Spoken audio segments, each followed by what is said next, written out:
Please for 5.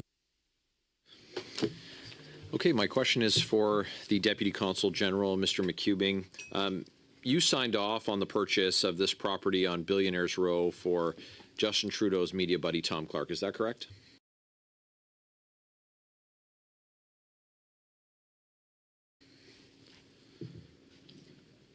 Thank you, Mr. Chair. Yes, I was delegated authority from the Property Bureau at headquarters to provide the wet signature on the transaction. Are you aware if in relation to this transaction and its approval and your subsequent signature, if there was any correspondence with the Prime Minister's office, the Privy Council office, or the Minister for Global Affairs office? I'm not aware of any communication between any of those agencies.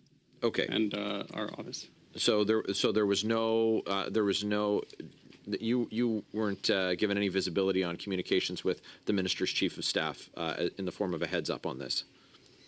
No, I was not involved with that communication. How did you know that you were to sign it?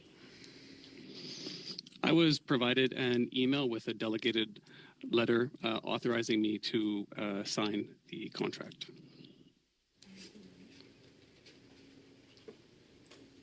And who was the email from?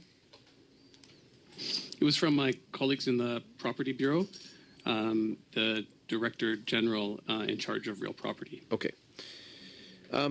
Was Mr. Clark informed of that a decision had been taken to pivot from a renovation to a property purchase? Mr. Clark was aware that there was a process ongoing to find a new official residence. Did Mr. Clark ever opine, or are you aware of him ever offering any opinion on the suitability of the residence that's to be disposed of? Sorry, pardon me, Mr. Chair. Mr. Clark never opined to me about the disposal of the current residence. So, and further to my question, did he ever speak about the suitability or his comfort at the residence that's being sold? Mr. Chair, Mr. Clark never shared with me his thoughts on the suitability of the current residence. But you weren't. Are you aware of him expressing any opinion on it? I am not personally aware of Mr. Clark having shared any opinion on the current residence. And was he read in on any of the options for the now purchased residence, or during that process? No, Mr. Clark was not aware of any of the options and was not part of the process to look at any of the options. Are you familiar with the space that's shared by your office and the ambassador to the United Nations?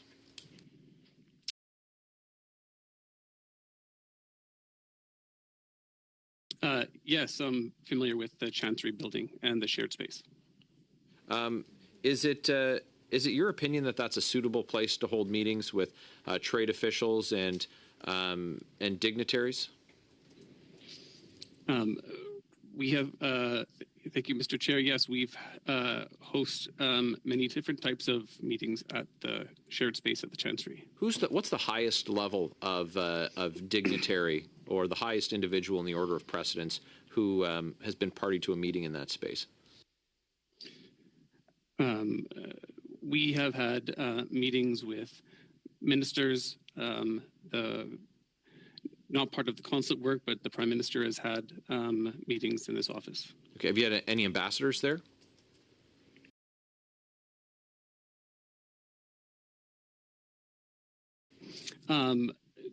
Not on the Consulate General side, so I couldn't speak to that, but I understand on the United Nations side. Are you aware in the shared space of there being any ambassadors participating in meetings there?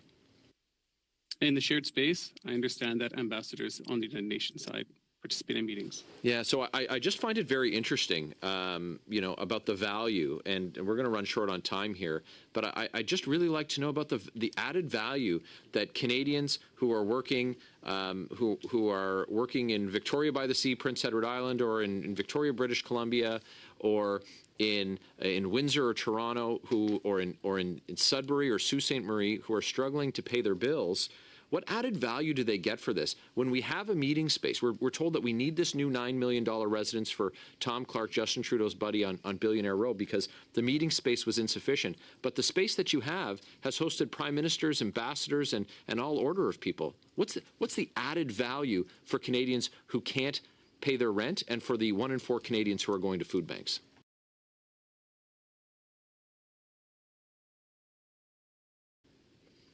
I'm afraid there's no time for a response. Mr. Longfield, we'll go over to you, please, for 5.